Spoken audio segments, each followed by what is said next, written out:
Welcome to Newsboy on Track. I'm at Nicky Henderson's Seven Barrows stable in Lambourne. In 3 weeks' time, he will send an impressive squad of horses to the Cheltenham Festival. Here's what he told us about his big names.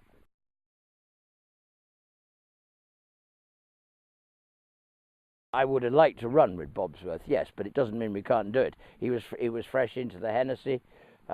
He probably did take a blow there, so we're mindful of that. But he'll be straighter than he was in the Hennessy. Yes, I mean he's won an RSA, but I mean again prior to that was a handicap. Yeah, he's the baby.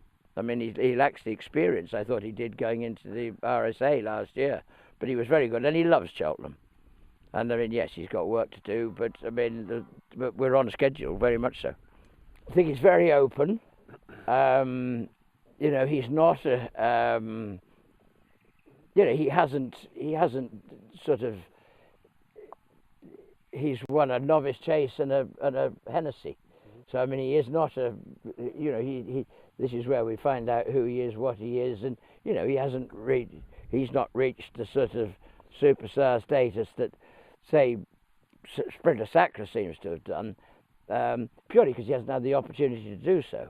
I think it's very wide open, but I don't think there is a standout. There's nothing that's come out and said, Christ, look at that. Yeah.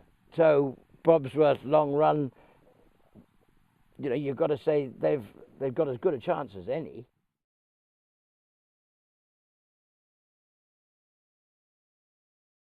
He's hugely talented, and it is just phenomenal natural talent. Yeah. He's a natural athlete. The nice thing is that if you analyze horses of their conformation, makeup, and you know what they look like, he's actually as good a looking horse as I think you'll ever see. He's just a gorgeous horse that has just got a lot of natural talent, and it's all just terribly easy to him.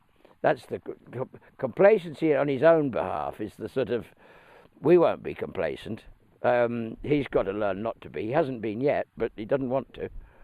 I mean, the one thing he does, he absolutely loves doing it. Well, I think that's the other, you know, if you enjoy what you're doing, you probably do it quite well. You know, they'll say he hasn't beaten anything, but he can only do what, I mean, this is the old saying goes, everybody will always say, you can only beat what's put in front of you.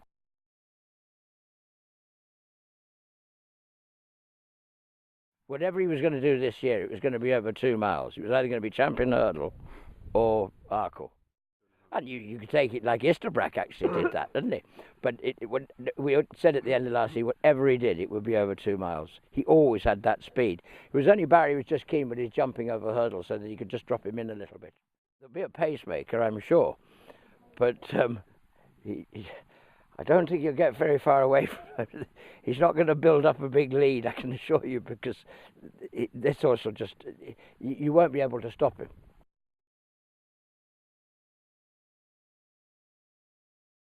He's best at 2.5. There's no doubt about that. At the beginning of the season, Di and I had thought that we might even miss Cheltenham altogether on the grounds that there wasn't a suitable race for him, and that the main objective being to try and win the Aintree Hurdle the third year. And if Cheltenham was going to jeopardise that, then we wouldn't do it. But on the other hand, now Big Bucks isn't there, it has opened it up.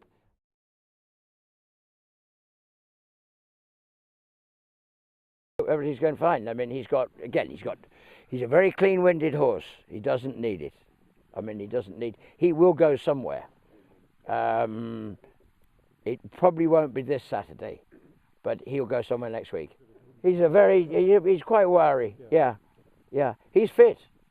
He literally, what he did, I mean, he banged the inside of his joint, about just above the joint, and it blew up like a balloon overnight. I mean, it was perfectly right on Sunday night, and it was as thick as your arm on Monday morning.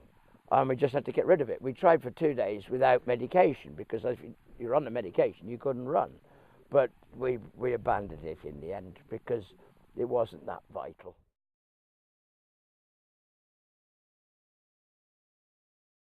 I just think he's been a desperately unlucky horse. I really do. He was unlucky not to win the Triumph Hurdle because he ran in the Supreme. He was unlucky not to win a second champion hurdle a year he couldn't run, and that was just the pure bad luck. That wasn't his fault. To be very honest with you, it wasn't anybody's fault. It certainly wasn't his. And that was a year he almost certainly should have won. Everything had gone right.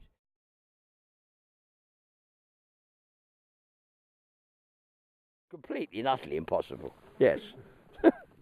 I mean, somebody said you must be joking, but I said, you would settle for one. I think you've always gone in there on that motto. You don't dare hope for more. You would just dread the dreaded blank. So anything that comes along is gratefully received. The best thing you can do is find one on the first day, and it's amazing how then sort of confidence grows. I don't know why the other horses should then go any faster, but at least it gives everybody confidence.